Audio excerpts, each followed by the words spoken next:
에베소서 4장 25절로 32절.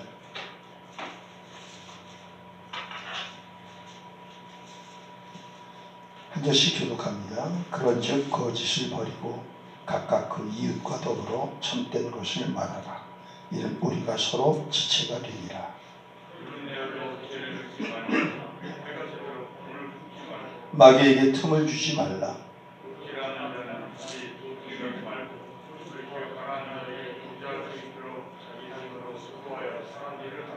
무릇 더러운 말은 너희 입 밖에도 내지 말고 오직 덕을 세우는데 소용되는 대로 선한 말을 하여 듣는 자들에게 은혜를 끼치게 하라.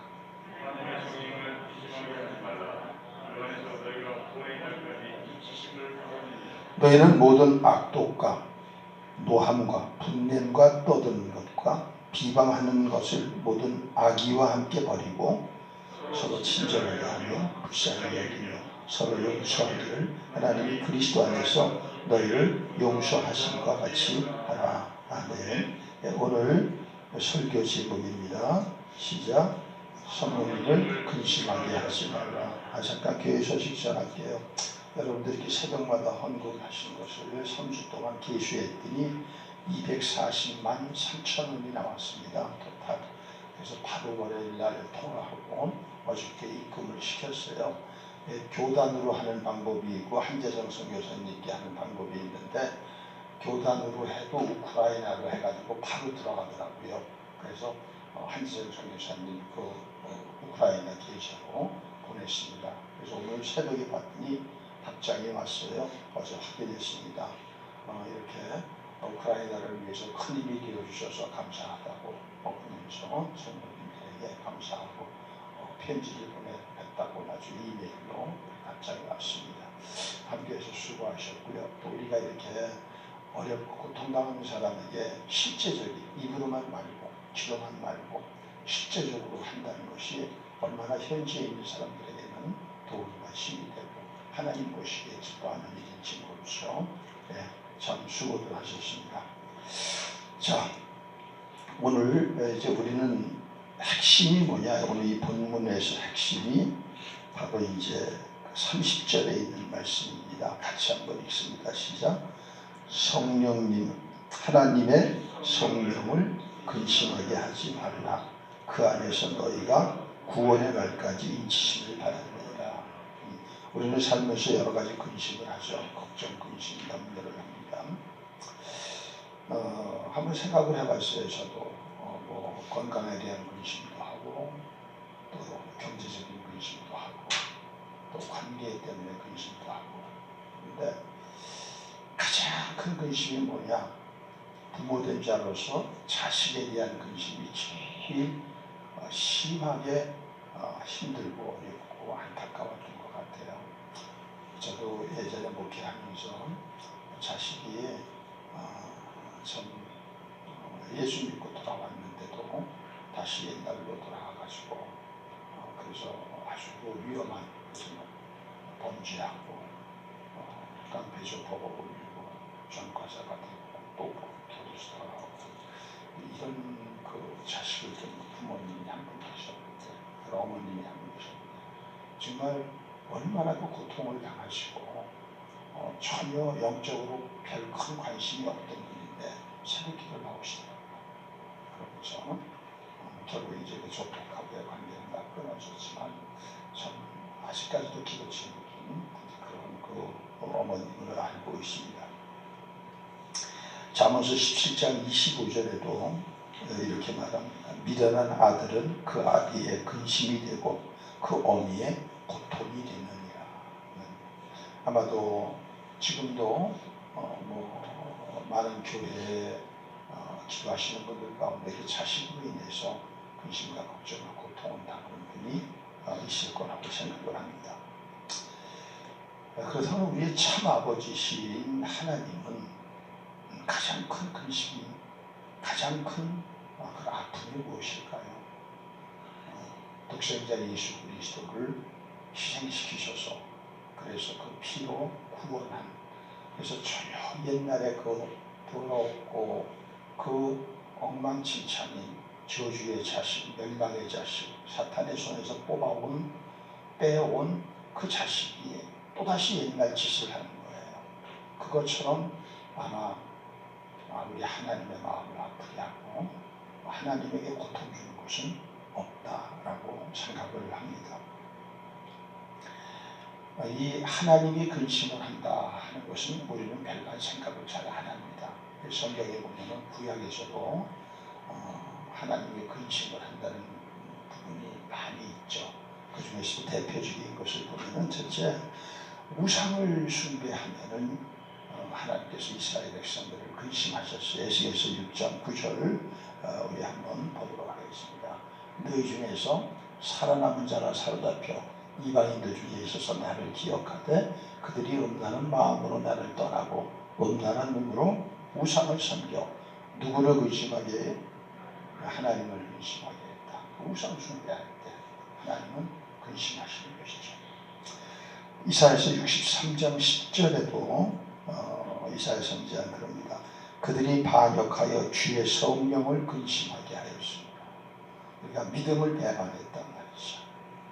왜 언약백 하나님과 우리는 그냥 이렇게 내가 그냥 믿든지 안 믿든지 내 차입니다. 그게 아니라 언약 백성이에요. 무엇으로 맺었느냐? 피로. 누구의 피로? 예수님의 피. 하나님의 피. 그 피로 맺은 언약 백성인데 그걸 배반한단 말이에요. 믿음의 도를. 그럴 때 주의 성령이 근심하신다. 그래서 어떻게 됩니까? 근심하시니까 그 하나님이 돌이켜서 언약 백성의 대적이 되어가지고 친히 이스라엘을 치셨다는 거예요. 그래서 이스라엘이 망했다는 거예요. 얼마나 기가 막힌 일입니까? 얼마나 그들이 그 이스라엘 백성들이 패역했으면 그들이 하나님이 이렇게 뭐 한두 번 잘못했다고 이러는 게 아니라 더 이상 소망이 없으니까 더 이상 돌이킬 소망이 없어. 우리가 또 잘 아는 것은 첫 번째 이 세상의 심판인 물심판이 왜 일어났어요? 창세기 6장 6절을 보도록 하겠습니다. 땅 위에 사람 지으셨음을 한탄하사 마음에 뭐하세요? 근심하세요. 근데 이 근심이라고 하는 이 단어가 우리는 그냥 사전적으로는 이런 뜻이에요. 해결되지 않은 일 때문에 속을 태우거나 우울해한다. 그런데 오늘 여기 성경에 하나님이 근심하신다, 성령이 근심하신다라는 그 단어는 이런 단순한 뜻이 아니에요. 이 단어의 첫 번째 뜻은 뭐냐면 괴롭게 한다는 거예요. 괴롭게 한다. 두 번째는 그 상처난 걸 쑤셔가지고 고통을 준다는 거예요. 여러분 누가 이렇게 상처났는데 그 자리를 또 쑤시면 어떤 고통이 되겠어요? 그것이 바로 오늘 여기 근심한다고 하는 repair라고 하는 이 단어의 뜻입니다. 영어 성경에서는 슬프게 한다. 그렇게 이제 나와 있는데 다시 말하면은 우리가 성령님과 동행을 하는 것이 왜 중요하냐? 인생을 어떻게 나 혼자 삽니까? 동반자가 없이. 더군다나 우리는 하나님의 자녀라고 부르고 예수님은 영적 신랑이라고 부르고 우리는 성전이라고 부르는데 어떻게 혼자 살아요? 혼자 살 수가 없는 것이 혼자 천국에 들어갈 수가 없잖아요. 근데 누군가와 이렇게 같이 여행을 가본 사람은 알 거예요. 여행을 가는 그 동행자가 마음이 잘 맞으면 얼마나 좋습니까? 그냥 하루하루가 행복하죠. 하루하루가 행복하고 신이 나고 유쾌하고 모든 스트레스가 다 나고 힐링이 되고. 근데 때로는 그 같이 여행을 하는 그 동행자가 아주 애물단지예요. 말하는 것마다 행동하는 것마다 가지고 상처 주고 그러고 가서 긁고 나중에는 위험스럽게 만들고 내 삶의 안전까지. 그러면 그 여행을 계속 한다는 것이 얼마나 힘들겠어요. 생각을 해보세요. 어디쯤에서는 달라질 수밖에 없는 거죠. 왜? 나중에는 안전까지 문제가 됩니다. 이렇게. 저도 이제 목회자들하고 여행을 많이 해봤거든요. 그러면 대개 이제 방을 2개씩 어디 해외 같은 데 여행을 간다, 세미나를 어디도 해외로 간다, 이렇게 되면 방을 대개 2개씩 배정해줘요. 돈을 아끼더라고. 독방을 주지 않고. 그러면은 마음이 맞는 분하고 한 주간을 그렇게 가고 있으면 정말 힘을 얻고 들어와서 목회하는 대로 보이는 거예요. 근데 한 주간 내내 가지고 밥 먹을 때, 기상할 때, 뭐 밤늦게 화장실 쓸 때, 세면할 때, 뭐 하나를 다 유아독존으로 하는 그런 사람이 있어요. 그럴 때는 목사가 그걸 싸울 수도 없는 것이고, 그건 참 정말 한 주간 그 스트레스에게 말도 못하는 것이죠. 우리가 주님과 지금 함께 하고 있잖아요. 성령님으로. 문제는 그분하고 관계가 어떠느냐 하는 것이 이렇게 중요한 것입니다. 근데 혹시 우리가 그 성령님하고 교제가 잘 안 되고, 그분의 음성이 잘 안 들리고, 그분의 인도도 받지 못하고, 아무리 불러봐야 담대하게 불리는 것이 된다고 한다면, 오늘 체크해 봐야 될 것이, 점검해 봐야 되는 거죠. 혹시 내가 성령님을 근심시키는 건 아닌가? 그걸 체크해 보셔야 돼요. 체크해 보셔야. 우리는 사실 우리의 옛사람은 십자가에 못 박고 우리는 새 사람으로 거듭났다고 그렇게 말만 하고 다 그러잖아요. 근데 다시금 그 옛사람의 습관이 나와서 이것이 우리의 모든 생각, 언어, 행동, 태도에 다시 그것이 온다면 이거는 참 심각한 문제인 것이죠. 우리가 주님과의 관계를 계속하는 것에 대해서. 자, 그러면 어떻게 하면은 성령님을 근심하고, 어떻게 하면 성령님을 근심하지 않게 하느냐? 오늘 우리 본문에 그렇게 5가지로 정리를 해주고 있어요. 적용이죠. 쉽게 알아보라고. 큰 원리는 우리는 옛사람을 벗어버리고 새사람을 입어대는 것이지만 도대체 그것이 뭐냐 구체적으로. 제일 첫째가 뭐냐? 우리 25절 봅시다. 그런즉 거짓을 버리고 각각 그 이웃과 더불어 참된 것을 말하라. 이는 우리가 서로 지체가 됩니다. 거짓말하지 말라는 거예요. 저도 툭하면 설교에 그 얘기 하잖아요. 교회가 세워지지 않는 가장 큰 이유는 거짓말이다. 성도들끼리 서로 진실한 말을 안 해요. 다 거짓말을 해요. 우리가 거짓말하는 이유는 여러 가지 이유가 있어요.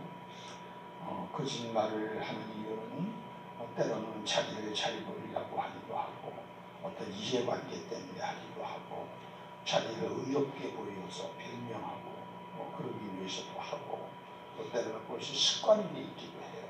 습관이 되어 있기도, 그리고 자기의 어떤 수치와 약점을 가리기 위해서도 하고, 여러 가지 이유가 있습니다. 문제는 왜 이렇게 거짓말이 제일 처음에 나왔느냐? 거짓말이 제일 처음에 나온 이유는 이 거짓의 배후에 있는 것이 단순한 그런 것들이 아니에요. 이 거짓, 성도가 거짓을 하는 이유, 같이 함께 사는 성도들끼리, 형제들끼리, 부부끼리 거짓말을 하는 이유는 요한복음 8장 44절 때문에 그래요. 같이 한번 보겠습니다. 너희는 너희 아비 마귀에게서 났으니 너희 아비의 욕심대로 너희도 행하고자 하느니라. 그는 처음부터 살인한 자여 진리가 그 속에 없으므로 진리에 서지 못하고 거짓을 말할 때보다 제 것으로 말하나니 이는 그가 거짓말쟁이요 거짓을 합니다. 옛날에 이렇게 하고 살았단 말이에요. 저도 이렇게 하고 살았거든요. 사업할 때. 공산주의에서는 거짓말이요 성공하는 기술이래요. 제가 공산주의자한테 들었어요. 그리고 거짓말이 어떠냐는데 그 거짓말을 잘 들키지 않게 잘하는 것이 그게 성공하는 기술이래요.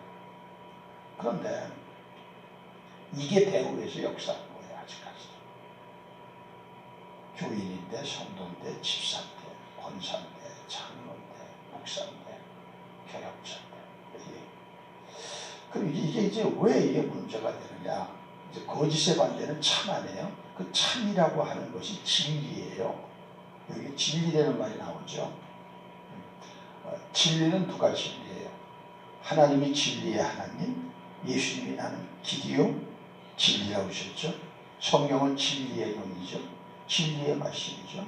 그러니까 하나님이 그 사람에게 계신데 전혀 그 사람은 하나님을 의식도 안 하고 다시금 옛날에 그 종이었던 그 사탄에게 붙들려가지고서 지금 거짓말을 하는 거예요. 그러면은 이게 어떤 현상이 일어나느냐? 그 짓을 계속하면은 그 짓은 헛것 아니에요. 진리가 아니니까 무너져 버린다. 그러니까 이 무너진다는 게 뭐가 무너지느냐? 몸이 무너지는 거예요. 교회라고 하니 교회는 그리스도의 몸 아니에요. 우리 교인들끼리 거짓말을 해요. 그러면 이 교회는 아무리 열심히 해도 아무리 전도를 하고 아무리 새신자 들어오고 아무리 성경 공부해도 무너져요. 그래서 안 세워지는 거예요. 죽을 때까지 해도 안 세워지는 거예요. 누굴 갖다 놔도 안 되는 거예요. 그래서 예수님은 가르쳐 주셨잖아요. 예수 믿는 사람은 간단히 해야 된다. 예는 예, 아니요, 아니요 이렇게 해야 된다는 거예요. 이걸 막 미사여구를 붙여가지고서 이걸 가장하고 거짓으로 이러면 이건 우리 주님의 마음, 진리이신 그분을 후벼파는 것이요. 그분의 심장을 쑤시는 것이요. 그러면서도 아무렇지도 않은 거예요. 그게 수십 년 습관이 됐으니까. 계속. 그래서 이런 사람들, 이런 교회들의 특징이 단 그 교회 안에 두 사람도 진실한 친구가 없어요. 겉으로만 하는 것이지.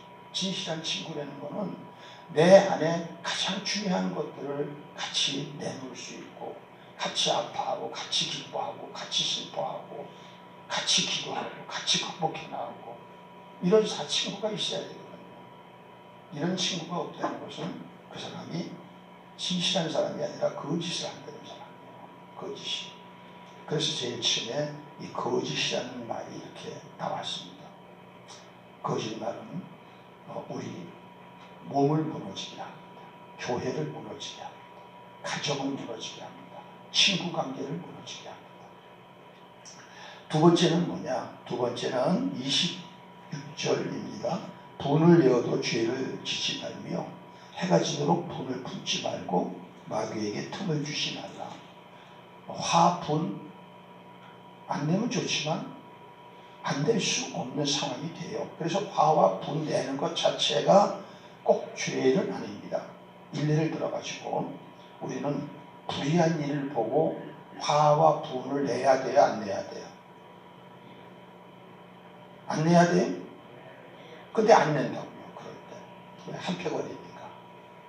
한패거리기 때문에 불의한 짓을 해도 그거를 용인하고 받아들이고 같이 어울려서 같이 먹고 같이 대화하고 같이 놀러 다니고 이 짓을 하는 거예요. 그거는 그 자체가 불의입니다. 우리는 불의에 대해서 화를 내고 분을 낼 수 있어요. 근데 그것마저도 오래 갖고 있으면 안 된다는 거예요. 왜? 분과 화를 우리 안에 오래 품고 있으면 그것이 독이 되어서 그것이 나를 죽이고 나와 관계하는 다른 사람을 죽이고 결국은 공동체를 죽이게 되는 거예요. 그것이. 그래서 화와 분을 낼 수 있지만 그 화와 분을 오래 품지 말라. 그래서 해가 지도록 되는 게 바로 그입니다. 오래 품지 말고 잠자리에 들기 전에 그걸 풀내는 것입니다. 그리고 끝내라는 것입니다. 이 화와 분을 오래 품고 있으면 마귀에게 틈을 주게 된다는 거예요. 틈이라는 게 뭡니까? 틈. 공간적으로 보면은 틈새죠. 틈새. 뭐가 이렇게 가운데 이렇게 들어갈 수 있는, 삐집고 들어갈 수 있는 틈새. 시간적으로 보면 어떤 기회, 찬스. 그러니까 우리가 화와 분을 오래 품고 이 문제를 해결하지 않고 있으면 결국은 사탄이 삐집고 들어가서 사탄이 그 사람을 노예로 잡고 죄 지을 수 있도록 그렇게 우리는 제공하고 있는 거예요. 그래서 화와 분을 안 내고 살면 제일 좋죠. 그럼 어떻게 안 냅니까? 반드시 낼 수 있는 감정인데 어떨 때 낼 수밖에 없어요. 하지만 그것이 죄가 되면 안 된다. 죄가 돼요. 사탄에게 우리가 틈을 주면은 죄가 되는 것이죠. 이렇게 되면은 주님이 근심하신단 말이죠. 주님이 마음의 고통을 갖고 그리고 아파하신다는 것입니다. 그래서 내면 세계가, 우리 내면 세계가 화와 분의 감정이 없을 수가 없어요. 그러나 이 부분을 예수 믿는 사람은 마음을 지키고 이것을 다스리지 않고서는 안 되는 것이죠. 아주 화와 분이 습관이 된 사람들이 있어요. 습관. 예측 다 해요. 이 사람은 여기서 터질 거다. 여기서 팍 터질 거다. 지금 한국 사회가 세상에서 제일 화를 많이 내는 나라예요. 그렇잖아요. 분노공화국이라고 그러잖아요. 뭐 사람들이 몇 마디 하지 않은데도 그냥 그래가지고 그 화가 나는 거 가지고 싸움하고 폭행하고 때려 죽이고 이런 일을 갖다가 지금 뭐 말도 못하잖아요. 이게 분위기가 이러니까 교회가 약한 교회는 바깥에 그 분위기가 안에 들어와서 싸우는 거예요. 안에가 강한 교회는 주위에 있는 불신 사회를 오히려 더 여유 있게 하고 유하게 하고 그렇게 영향을 미칠 수 있는 것이죠. 섬투하게 올리죠. 근데 지금 이 사회가 일단 그러니까 이 분노를 조장하는 사람들이 있어요. 그게 리더들입니다. 왜 그런 줄 아세요? 그 리더들이 자기의 어떠한 목적한 것을 찾기 위해서 정치적으로 사회적으로 그런 교묘하고 교활한 짓을 일부러 하는 거예요. 거기에 놀아나면 안 되는 거예요. 왜? 그들은 마귀의 종이니까, 사탄의 종이니까. 우리는 아무리 사회가 그래도 이 안에 느헤미야의 분명한 성벽을 쳐서 그것들이 들어오지 못하고 오히려 그런 사람들이 여기 들어와서 변화를 받을 수 있도록 해야 되는 것이죠. 그런 사람이 변화를 받을 수 있도록 그렇게 해야 되는 것입니다. 그래서 해지기 전에 분을 풀라는 것입니다. 따라해 봅시다. 해지기 전에 분과 화를 풀어야 됩니다. 분과 화를 풀지 않는 사람들 보세요. 온갖 병에 시달리잖아요. 온갖 병에 만시창이잖아요. 자기를 죽이고 자기 죽이는 데서 끝나는 게 아니라 공동체를 죽이는 거예요. 저도 뭐 얼마 전에 가서 그 화와 푼으로 노상 싸우는 교회 올라갔다 왔잖아요. 가서 지금은 정말 잭소리 하나 안 나요. 너무 감사해요. 너무 감사해요. 그래서 가끔 궁금해서 그냥 이렇게 이제 연락도 오고 물어보거든요. 지금은 평안한데요. 문제는 이 평안이 계속 가야 되는데 사람이 약해지면 그렇게 약해지는 거죠. 세 번째입니다. 세 번째는 28절입니다. 시작. 도둑질하는 자는 다시 가져오는 것이죠. 꼭 이것을 밤에 들어가 가지고서 어떤 아내고 훔치는 것이 아닙니다. 지금은 도둑질이 여러 가지입니다. 지금은 국가돈도 거짓말로 빼먹으면 그게 도둑놈이죠. 정치가들이나 또 좋지 않은 사업가들은 로펌까지 두고 변호사까지 두고 이런 교활한 짓을 해서 국가돈 빼먹잖아요. 개인들도 세금 포탈하지 않아요. 지금 왜 변호사가 이렇게 많아요? 변호사 지금은 굉장히 법으로 복잡하게 이거 막으려고. 그런데 절대 법으로 못 막습니다. 사람의 마음이 바뀌지 않으면 안 되는 거예요. 그러니까 그런 짓을 하는 거죠. 그런데 성도들 중에서도 그런 거 전문으로 하는 사람이 있어요. 그런 거 전문으로 빼먹고서는 그거 가지고서 내가 즐기는 거죠. 그거 가지고 주로 그런 걸 가지고 생산적이게 쓰진 않죠. 유흥비라든가 쓸데없이 자기에게 아주 불필요한 짓을 하는데 쓰지는 것이죠. 그게 도둑질입니다. 우리는 또 때로는 회사 생활하면서 때로는 어떻게 남의 어떤 그 고용돼 가지고 하면서 게으르게 하면은 그것도 도둑질이죠. 결국 왜 거기 같이 고용을 했을 때 어떤 계약이 있잖아요. 그런데 그걸 갖다가 안 하고 가서 게으르고 그러면 그것도 도둑질이죠. 그러니까 이런 거 하지 말라는 거예요. 이런 거. 그러면 도둑질을 안 하는 방법은 뭘까? 아이러니하게도 도둑질 자체를 안 하려고 애를 쓸수록 더 도둑질하게 됩니다. 이 도둑 여러분 아시잖아요. 재벌의 상속녀가 백화점에서 도둑질하다 걸리죠. 그 도둑질이 그 영적인 거예요. 예. 아까 똑같은 거짓말하고 배우에서 역사하는 게 뭐 심리학에서는 뭐 트라우마가 있어서 뭐 어렸을 때 뭐 하지만 배우에 있는 건 영적인 것입니다. 근데 이거를 끊는 방법이 뭐야? 아주 간단해요. 도둑질하는 사람에게 너 이제부터 열심히 일해서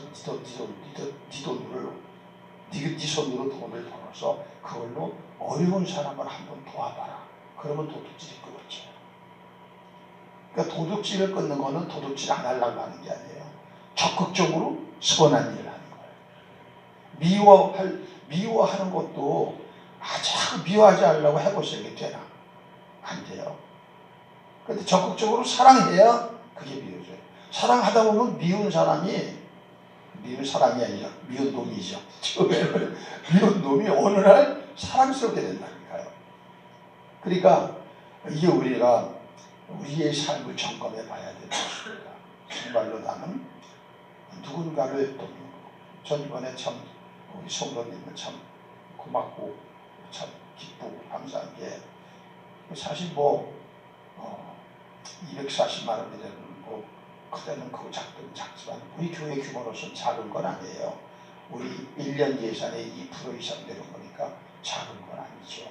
그런데 이제 거기에 같이 동참해 주는 분들이 계셨고 그래서 그렇게 남을 돕는 일을 시작했다는 거.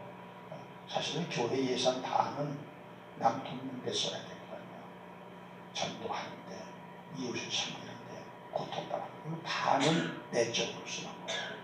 그러나 그것이 그렇게 쓰는 교회가 참 드물죠.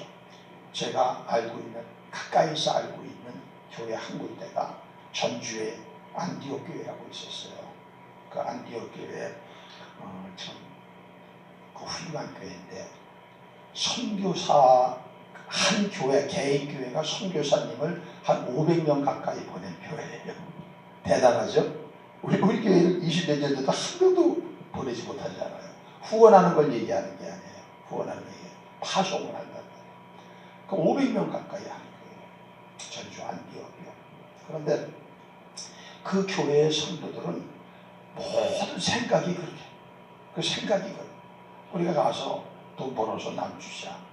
우리 생활 조건에 껴서 선교사 지원하면 그 빈민 어렵고 그런데 수많은 어린이들과 그들이 산다. 그래서 생활화되어 있는 거라 그게. 근데 자기네 교회는 어떤 교회냐? 깡통교회예요.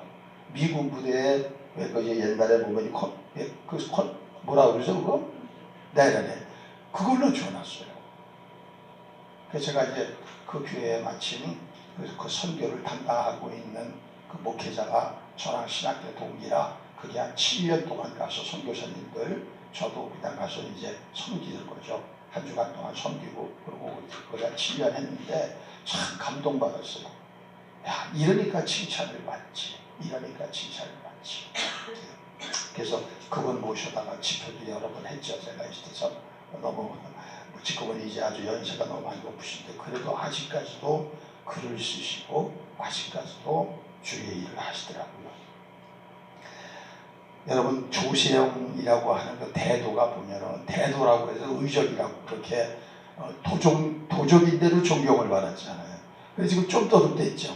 그 습관 때문에 그분이 예수 믿었거든요. 진짜 한때는 회심해서 신학교까지 갔어요. 그런데 또 도둑질, 또 도둑질. 그래서 여기서 창피하니까 일본 가서 또 도둑질. 그런데 결국 최근에도 또 도둑질. 나이가 지금 80 가까이 다 됐는데 또 도둑질. 왜 그러냐? 적극적으로 이제는 남을 돕는 사람. 그러니까 자기의 그 돈을 내가 쓰는데 우리는 쓰고 남은 것을 이제 모두 돕겠다 하지만 대개 그렇게 생각하는 사람은 돕는 사람 없어요. 돈을 처음서부터 포트폴리오를 짜듯이 내 돈에 대해서 목나누기를 내가 해야 돼요. 제일 처음에 내 수입이 이렇게 되면은 하나님께 드리는 10의 1조, 그 다음 교회를 위해서 쓰는 돈, 그 교회에서 쓰는 돈도 거의 10분의 1 되더라고요. 신앙생활 해보면.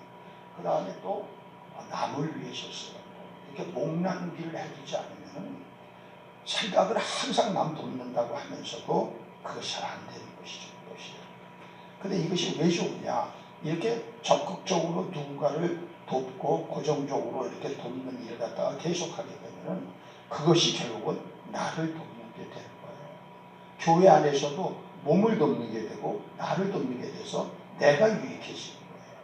그리고 불필요한 돈 낭비 안 하고 불필요한 거 쓸데없는 거 안 쓰게 되고, 그래서 결국은 오히려 또 지갑이 여유가 생기는 거예요. 그러니까 더 하나님이 인정하는 거죠. 지갑이 여유가 있는 데는 하나님이 그 사람 돈 쓰는 걸 인정하는 것이죠. 그러니까 그걸 점점 더 그 지경을 넓혀나갈 수 있는 것이죠. 교회는 그렇게 해야 세워지는 거예요. 그렇게 안 하고 저희들끼리만 편하게 먹고 저희들끼리만 좋게 하고 이런 교회는 소망이 없는 거예요. 우리는 주님 오실 때까지 우리 이런 이웃을 돕고 남을 돕는 것이 기쁨이 되고, 그리고 이것이 우리의 삶에 하나의 또 열심히 가서 사업하고 돈 벌고 그렇게 애쓸 수 있는 원동력이 되는 그러한 삶이 되기를 주의 이름으로 축복합니다. 여러분, 사업의 성공이라는 건 어렵지 않아요. 절대. 제가 무슨 기술이 있어서 그러는 게 아니에요. 가까이 하면서 그 원리를 나누고 이 몇 명이 생기면 몇 명의 사업가 그룹을 따로 만들어요. 왜? 같이 관심거리가 같아야 이게 공부해도 쉬우니까. 그리고 그 안에서 좋은 사업가들 나오는 거예요. 그러면은 이런 사람들이 사실은 교회에 있어야 교회가 물질에 얽매이지 않고 그리고 그런 교회가 될 수 있는 것이죠. 자, 네 번째입니다. 네 번째. 자, 이건 뭐냐? 29절. 무릇 더러운 말, 또 말이 나왔죠. 아까 거짓말하고는 달라요. 더러운 말이라는 건 뭡니까? 뭐 욕지거리, 쌍스러운 소리, 와이담, 그리고 저질농담, 남을 비방하는 거, 험담하는 거, 이런 것입니다. 이런 거 할 때 성령님을 근심하고요. 이런 말을 갖다 습관적으로. 그러니까 그 성경에 보면은 가까이 하지 말아야 될 사람 중에서 말이 더러운 말을 하고 포악한 말 하는 사람 가까이 하지 말아요. 참아서. 절대 그 사람 옆에 두지 말아요. 왜 그러냐? 껌댕이 하고 있으면 껌댕이 묻듯이 우리가 그 사람을 좋게 만드는 것이 아니라 그 사람이 우리를 더럽힌다는 거예요. 욕도 보세요. 욕이 일상화된 사람끼리 어울리면은 그 욕을 나도 모르게 배워요. 그렇게.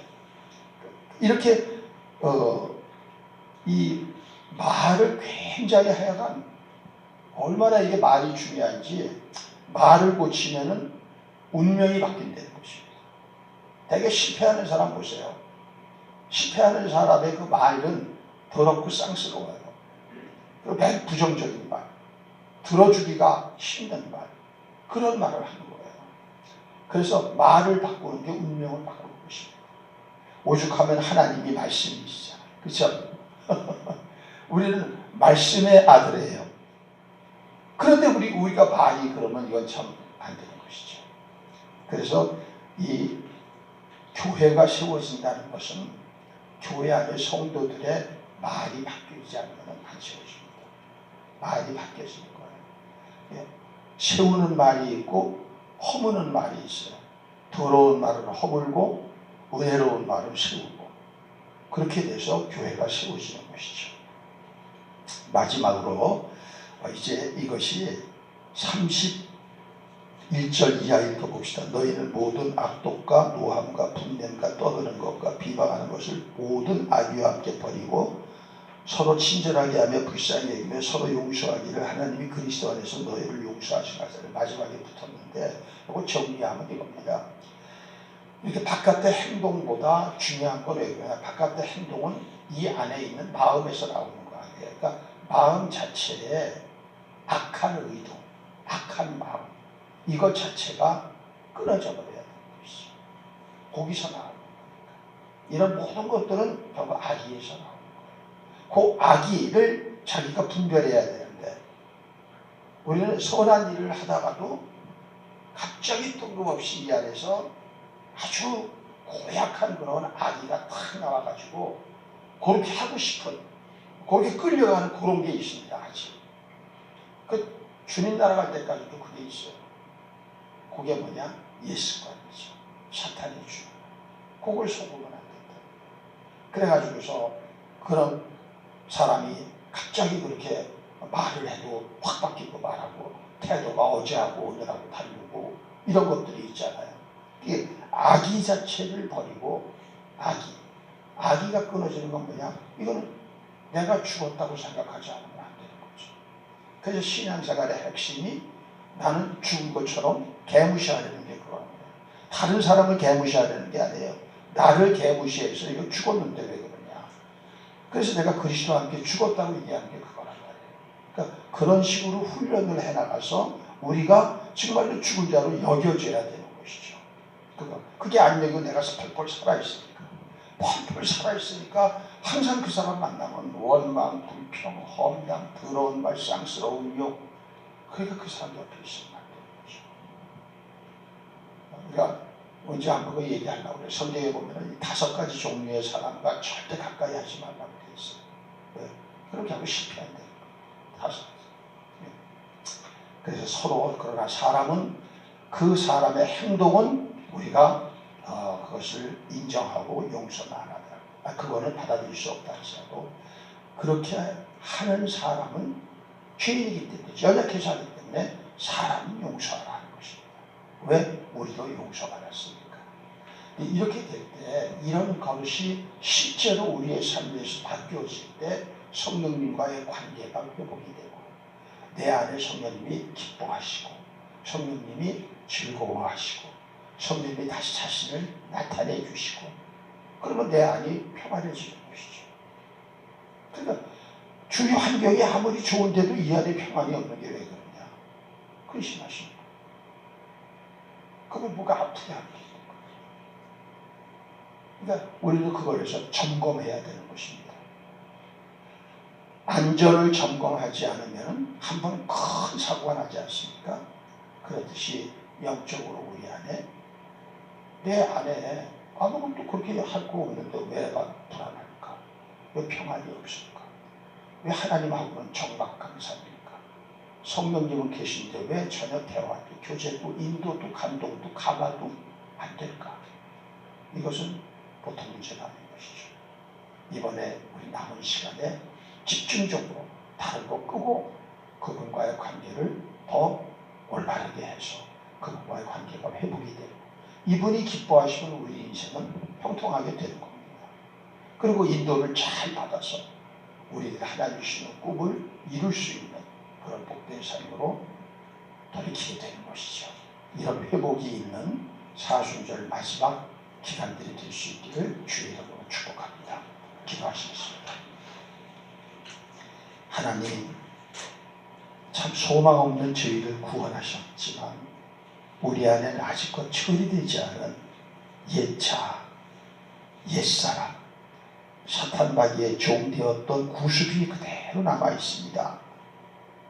하나님, 용서하여 주옵시고 하나님의 말씀에 우리가 붙들려서 그 말씀으로 우리 스스로를 점검하게 하여 우리로 하여금 성령님과의 관계를 전혀 회복하여 새로운 관계로 재출발할 수 있도록 도와주시옵소서. 이런 식으로 살다가는 우리 인생은 후회투성이의 막장 인생이 됩니다. 후회하지 않을 인생, 하나님 기뻐하심으로 우리를 마지막 불꽃처럼 타오르게 쓰시는 인생, 그런 인생을 사는 우리 양문 가족들이 되게 하여 주옵시고 모든 수치를 가리우고 이제는 주 안에 주를 자랑할 수 있는 홍성 안에서도 이 홍성을 조금씩이라도 바꿔나갈 수 있는 영향력 있는 참된 진리의 교회가 되게 하여 주옵소서. 하나님, 성도들이 힘있게 헌금한 거 조금이라도 우크라이나의 난민들을 위하여 쓰일 수 있게 해주셔서 감사하고 하나님, 지금도 수고하고 애쓰고 집을 떠나 국경에서 애쓰는 한재정 선교사님 사역을 조금이라도 도울 수 있게 돼서 참 감사합니다. 하나님, 지속적으로 기도하며 악이 이기지 못하게 하여 주옵시고 하나님의 정의가 이번에 드러날 수 있는 기회로 역사하여 주옵소서. 오늘도 귀한 힘을 드립니다. 하나님, 내가 본 물질 내 마음대로 쓰는 것이 아니라 하나님이 주신 물질인 걸 깨닫고 오늘 책임 있는 하나님의 청지기가 되어서 이곳에 천갑절 만배로 주셔서 하나님이 멋지게 그의 인생을 쓰시는 영적인 그리고 하나님께 인정받는 거부들도 나오게 하여 주옵소서. 예수님의 이름으로 축복하고 기도합니다. 아멘.